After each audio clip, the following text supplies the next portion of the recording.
Only 30,000 construction companies will still be in business in 10 years. Is your company going to be one of them? I've been in the construction industry for 10 years, focusing on operations and financial stability. I've seen hundreds of subcontracting companies struggle to meet payroll, collect on their AR, and support growth. Subcontractors can fail from things like unfair contract terms or taking on too much too fast. But the number one reason I've seen subcontracting businesses fail is a lack of operating cash. Look, subcontractors are the backbone of the industry. You are the ones actually doing the work. You take all the risk and rarely get support. So how do you break the cycle of hoping you'll have the cash flow to pay your people and bills week after week? The good news is, now that you found this video, I'm going to help you fix that. Today, I'll break down why cash flow is so important, why your billing strategy is causing your company to slowly die, and what happens when you adopt better accounting processes. What's up, y'all? I'm Josh Lubker.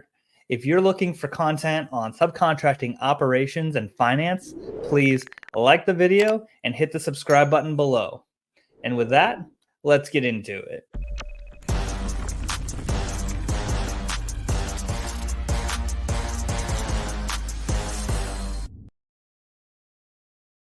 By now, you've heard how important cash flow is from an accountant or a financial person in your circle, but it's much more than just a buzzword. Cash flow is how quickly you can turn invoices into money in your bank account. It affords you a lot of benefits, from vendor discounts to just better sleep, knowing that you can pay your employees every Friday. So what makes it so important? Money today is not worth the same as money tomorrow. When you don't collect on payments for 30, 60, or even 90 days, that money is depreciating in value. It's easy to see when you look overall at the economy and inflation, but it really just loses money because of supply and demand of currency. Think of it like this. A project that is estimated at $1 million that is performed over the next 6 months will not cost the same as starting 6 months from now. So why are we allowing money to drag out for 2 or 3 months late? Every day, that project value is going up for escalation in materials and labor costs. But that doesn't even include the biggest loss, the lost opportunity of not being able to take on a new project waiting to get the money for this project. 2 months later, that same $1 million project is going to cost $1.2 million. The longer you wait to collect money and perform the work, the more that same project is going to cost. The sooner you can collect, the cheaper the project will be for both you and the owner. Point number 2. Your billing strategy is causing your subcontracting business to slowly die. I know that's really hard to hear, but let me explain. You most likely started your own subcontracting company when you decided that working for someone else wasn't worth it.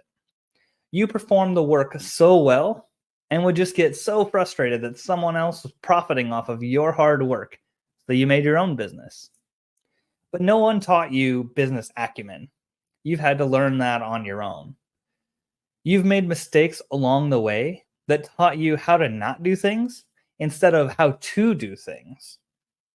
The biggest one that's hurting you right now is a billing strategy. Most subcontractor owners are afraid to bill.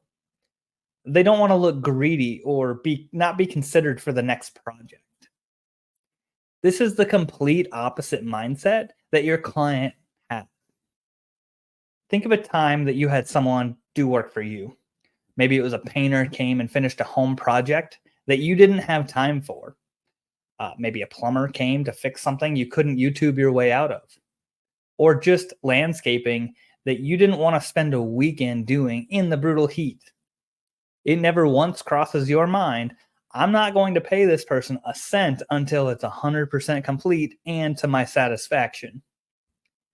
Now, you won't pay the entire amount up front, but when that company sends you an invoice to mobilize, to buy material, to secure a place on the schedule, you're not hesitating. Clients are the same way. So stop charging $5,000 to mobilize on a $1 million project. We both know it costs much more than that. And hey, the client, they're fine not handing over money because it benefits them to have it in their account instead of yours. So create a fair schedule of values and learn to bill not just what work costs you, but for work that will be completed by the end of the pay period. Material coming on site, submittal costs, permitting, and the overhead and profit on the entire amount. That's how top 200 E&R companies do it, and you can too. So let's get to point number 3. I know what you're thinking. Accounting is boring. I pay somebody else to do that because I just don't fully grasp it. But there's a huge benefit to focusing your energy on it. First, vendors give discounts for paying for materials within 15 to 30 days.